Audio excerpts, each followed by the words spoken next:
اعوذ باللہ من الشیطان الرجیم بسم اللہ الرحمن الرحیم نحمدہ ونصلی علی رسول الکریم اما بعد۔ تو قرآن لینگویج کلاس میں ہم لوگ اسم کو انڈرسٹینڈ کر رہے تھے، اور اسم کو پہچاننے کے لیے ہم نے کہا تھا کہ اسم کی چار چیزوں کا جاننا بہت ضروری ہے۔ نمبر 1 اسم کا اعراب، نمبر 2 اسم کا مذکر یا مؤنث ہونا، نمبر 3 اسم کا عدد، اور نمبر 4 اسم کی وسعت یا اسم کا معرفہ یا نکرہ پہچاننا۔ تو اسم کی وسعت ہم نے کہا تھا کہ اس کے لیے 7 موٹی صورتیں ہیں، جن 7 قاعدوں کے حلف سے 7 طریقوں کی مدد سے ہم لوگ اسم کے معرفہ کو پہچانیں گے۔ جب معرفہ کو پہچانیں گے تو پھر اگر وہ معرفہ نہیں ہے، اگر وہ 7 رولز کے انڈر نہیں آ رہا، 7 قواعد کے انڈر نہیں آ رہا، تو آٹومیٹکلی وہ نکرہ ہے۔ اس میں سے ہم نے 5 صورتیں آلریڈی پڑھی ہیں۔ ہم نے جو 5 صورتیں پڑھی ہیں وہ اس طرح سے ہے۔ ایک صورت ہم نے یہ پڑھی کہ اسم معرفہ کب ہوگا، یعنی وسعت کے اعتبار سے اسم یا معرفہ ہوگا یا نکرہ ہوگا، یا معرفہ یا نکرہ۔ معرفہ کو انڈرسٹینڈ کرنے کے لیے 7 صورتیں ہیں۔ ایک صورت ہم نے پڑھی تھی اسم کا علم ہونا، دوسرا آلریڈی ہم نے اس کو ڈسکس کیا ہے 2 کلاس میں۔ دوسرا ایک تو اسم کا علم ہونا، دوسرا اگر اسم ضمائر کے طور پر، دوسرا تیسرا یعنی اسماء جو ضمائر ہے وہ بھی معرفہ ہوتے ہیں، اس طرح سے اسماء اشارہ وہ بھی معرفہ ہوتے ہیں۔ اچھا، اس طریقے سے اسماء موصولہ وہ بھی معرفہ ہوتے ہیں۔ پھر 5ویں کنڈیشن ہم نے کل پڑھی تھی اسم کے ساتھ الف لام، معرف باللام، معرف باللام۔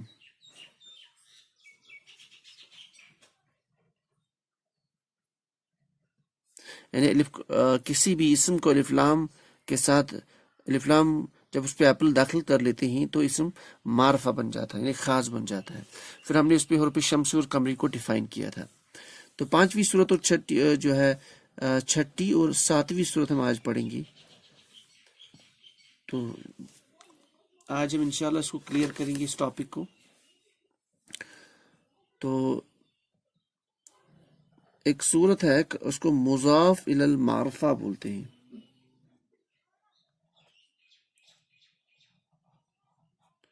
مضاف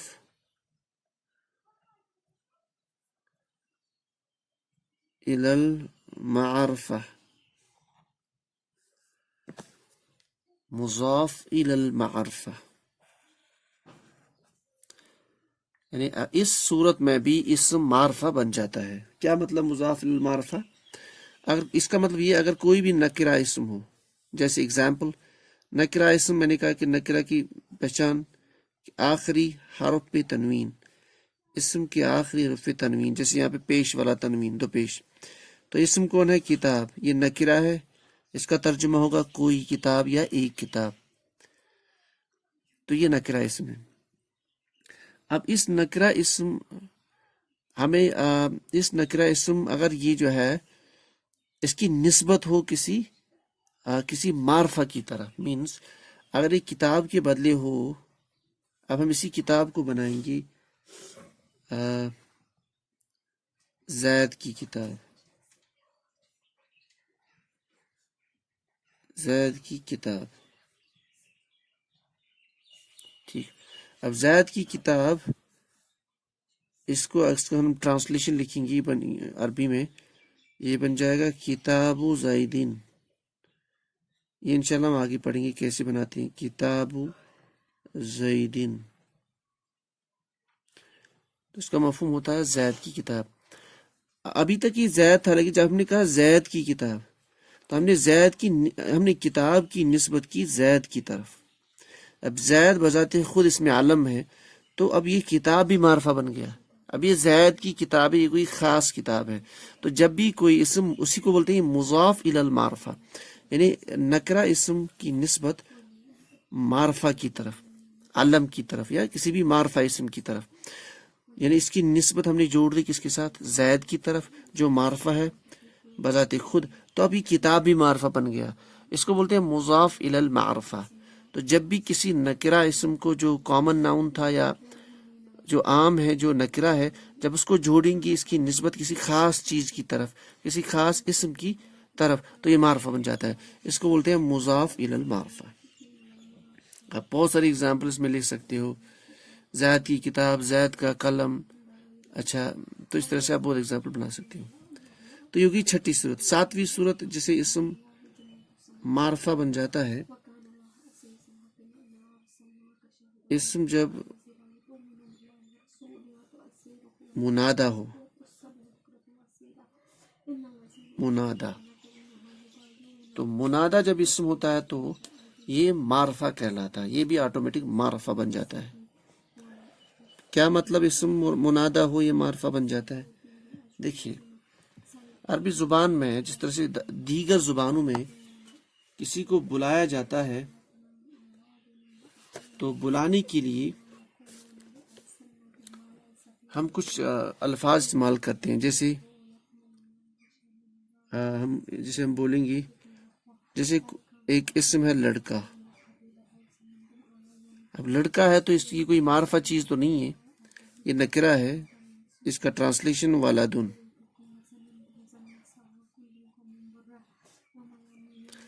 اب میں ایک اس کو پکاروں گا ایسے، اے لڑکی.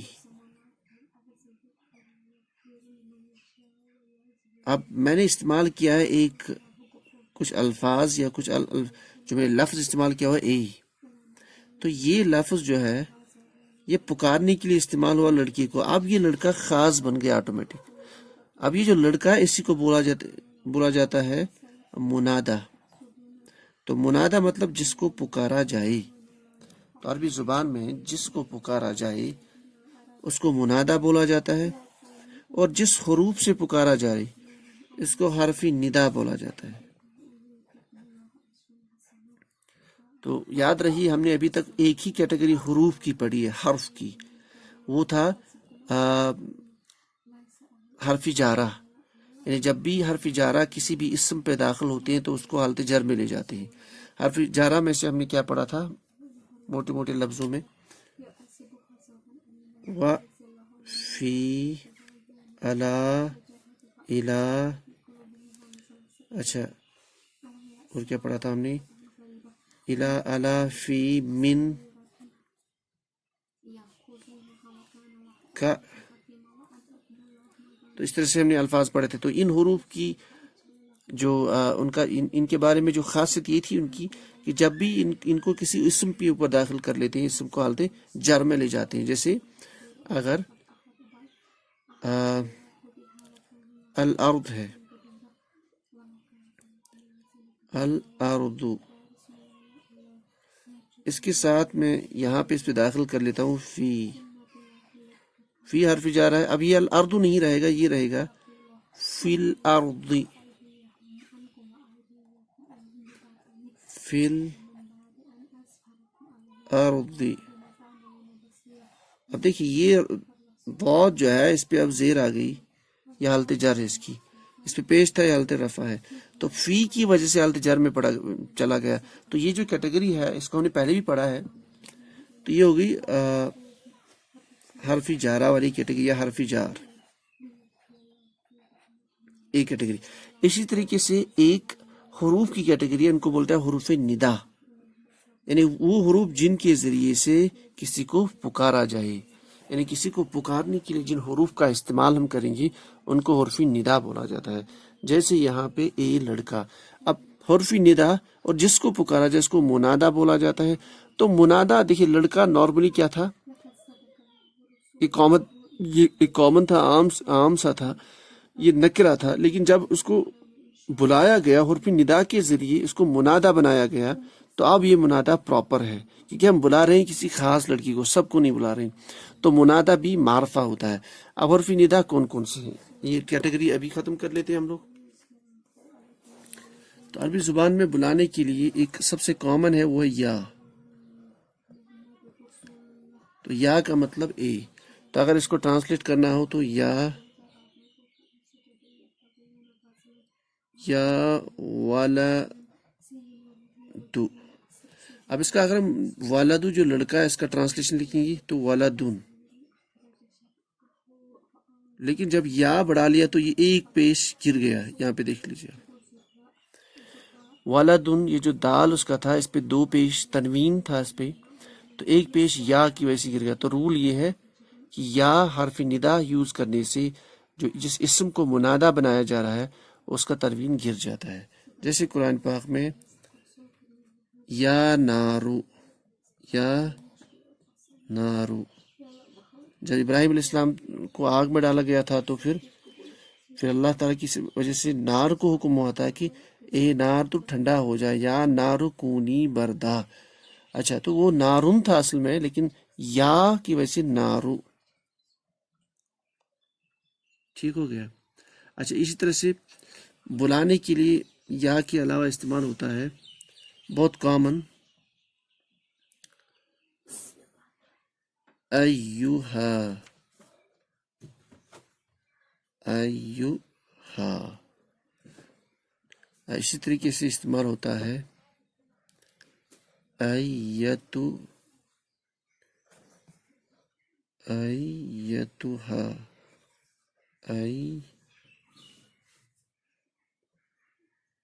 ہاں. تو یہ بھی بلانے کے لیے استعمال ہو جاتے ہیں. فرق صرف اتنا ہے کہ ان کا استعمال تب کیا جاتا ہے جب اسم کے شروع میں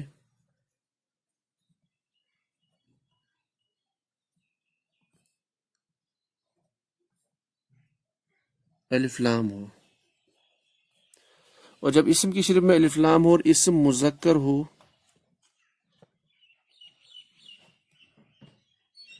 تو ایوہا کا استعمال کیا جاتا ہے، اور جب اسم کی شروع میں الف لام ہو اور اسم مؤنث ہو، یہ مؤنث کی سمبل ہے، تو ایتوہا استعمال ہوتا ہے. ابھی استعمال کریں گے ہم. جیسے بڑا مشہور ہے قرآن پاک میں یا حدیث پاک میں بہت جگہ آ رہا ہے، جیسے ایوہا الذین آمنوا، یعنی ہم یا کے ساتھ ایوہا کا استعمال کر لیتے ہیں. تو یا کے ساتھ ایوہا کا استعمال، یعنی حرف ندا کے ساتھ ایوہا کا استعمال کرنا پڑے گا. کب؟ جب جس کو بلایا جا رہا ہو، جو منادہ ہو، اس کے ساتھ الف لام ہو اور وہ مذکر ہو. جیسے یا ایوہا الرجل،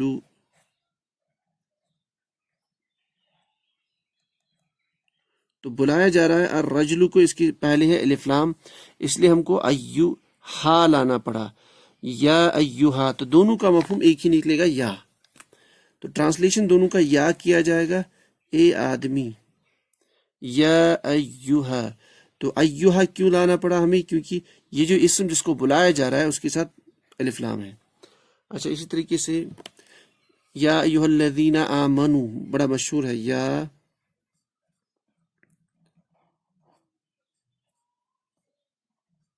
ایوہا الذین،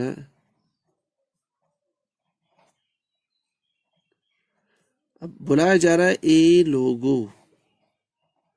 تو کیوں ایوہا استعمال ہوا؟ کیونکہ یہاں پہ جو اسم ہے یہ اسم موصول ہے، آگے پڑھیں گے. اس اسم کے پہلے الف لام ہے تو اس لیے یا ایوہا. ٹھیک.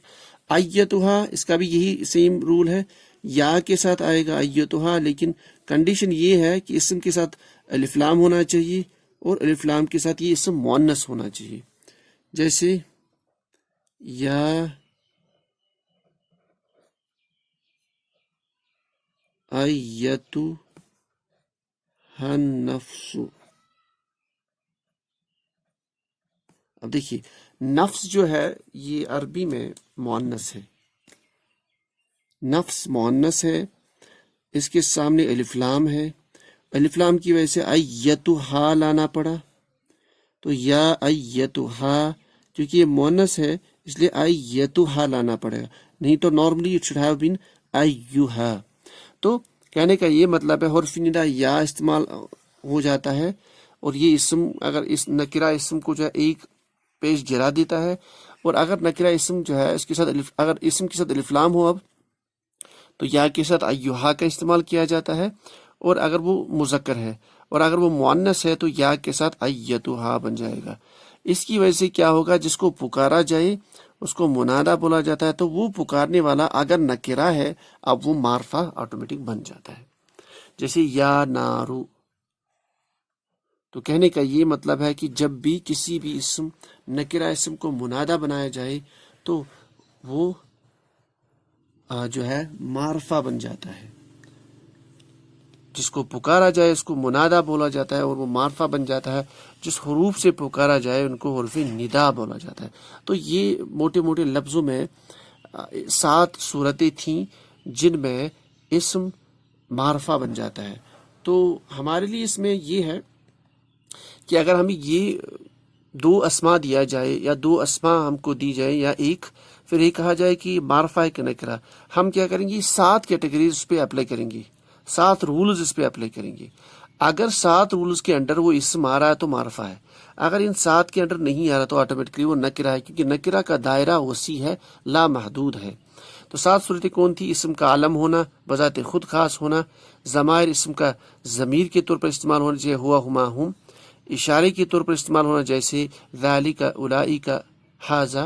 اچھا، اسم کا ایز اے موصولہ استعمال ہونا، جیسے الذین الذین الذی، معرب باللام الف لام کے ساتھ اسم کا ہونا، مضاف الی المعرفہ، اسم جس کو پکارا جا رہا ہے اس کی نسبت کسی خاص چیز کی طرف ہو، اور 7ویں صورت جب اسم منادہ استعمال ہو، اور یعنی اسم نکرہ جو ہے ایز اے منادہ استعمال ہو اور اس کو پکارنے کے لیے حرف ندا کا استعمال ہو۔ تو یہ 7 صورتیں ہیں جن کی وجہ سے ہم یہ پہچانتے ہیں کہ آپ کا جو اسم ہے وہ معرفہ ہے کہ یعنی وہ معرفہ ہے۔ اگر یہ 7 صورتوں میں نہیں آتا ہے، ان 7 کنڈیشنز میں فال نہیں ہوتا ہے، تو آٹومیٹکلی نکرہ ڈکلیئر ہوگا۔ تو یہ تو تھا موٹے لفظوں میں اسم کو پہچانا۔ اسم کو پہچاننے کے لیے 4 صورتیں ہیں، تھوڑا دوبارہ ریویو کر لیتے ہیں۔ اسم کو انڈرسٹینڈ کرنے کے لیے 4 چیزوں کا جاننا بہت ضروری ہے۔ میں بار بار ڈسکس کر رہا ہوں کیونکہ یہ سب سے شارٹ میتھڈ ہے لینگوسٹکلی قرآن پاک کے الفاظوں کو سمجھنا۔ ایک، اسم کے اعراب کو سمجھنا۔ اعراب جو ہم نے یہاں ڈسکس کیا، موٹا موٹا ڈسکس کیا، لیکن اگر اس اعراب کو آپ انڈرسٹینڈ کریں گے تو آگے کا جو ایڈوانسڈ ٹاپک ہے اس میں بالکل کوئی مشکل نہیں ہے۔ اچھا، اسم کو انڈرسٹینڈ کرنا، اسم کی مذکر کو یا مؤنث کو، یعنی اعراب کو بولا جاتا ہے سٹیٹس۔ اچھا، اسم کے جنڈر کو انڈرسٹینڈ کرنا، یعنی مذکر یا مؤنث یا جنس کو،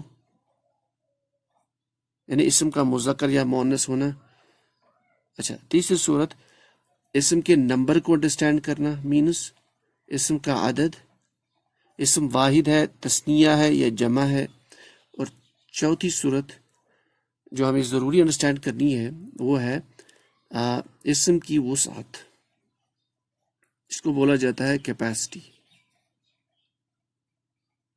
کیا مطلب؟ یعنی اسم کا معرفہ یا نکرہ ہونا۔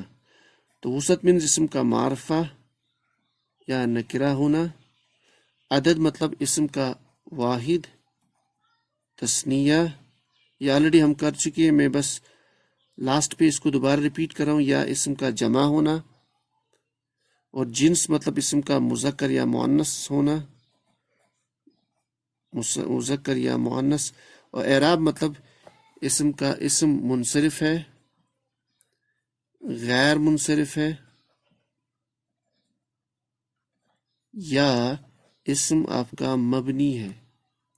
منصرف مطلب اس کی 3 اعرابی حالتیں ہو، رفع نصب جر، غیر منصرف اس کی 2 ہو، رفع نصب اور جر ایک جیسا، اور مبنی جس کی ایک ہی اعرابی حالت ہو۔ تو یہ تھا پورا ہم جو تقریباً لاسٹ 2 ویک سے پڑھ رہے ہیں، تقریباً 20 دن کے آس پاس یا 15 دن کے آس پاس۔ تو یہ تھا ہمارا موٹے لفظوں میں جو فاؤنڈیشن کورس ہے اس میں اسم کو انڈرسٹینڈ کرنا۔ تو یہ تھی اسم کی 4 چیزیں۔ اب ہم اسم کو جوڑنے کا تھوڑا سا کام دیکھیں گے، اسم کو جوڑ کے ہم مفہوم کیسے نکالیں گے۔ تو اس میں بھی تقریباً 1 ہفتہ کے آس پاس یا 2 ہفتے کے آس پاس لگیں گے، اس کے بعد ہم فعل پہ جائیں گے۔ تو انشاءاللہ آپ یہ جو اسم کی 4 چیزیں ہیں ان پہ پکڑ بہت ضروری ہے، ان کو آپ دوبارہ دیکھ لیجیے، ان کو اگین اینڈ اگین دیکھ لیجیے۔ ایک بار ہمارے مائنڈ میں یہ سب چیزیں آ گئی، اس کے بعد انشاءاللہ جو ایڈوانسڈ کورس ہے اس میں بہت آسان ہے پڑھنے میں، آپ خود بھی اپلائی کر سکتے ہو، آپ کو اب چیزیں سمجھ میں آنے لگی جب آپ قرآن پاک کی آیت دیکھو گے۔ تو یہ تو تھا آج کا کلاس۔ سبحان اللہ بحمدہ، سبحانک اللہم بحمدک، اشہد ان لا الہ الا انت، استغفرک واتوب الیک۔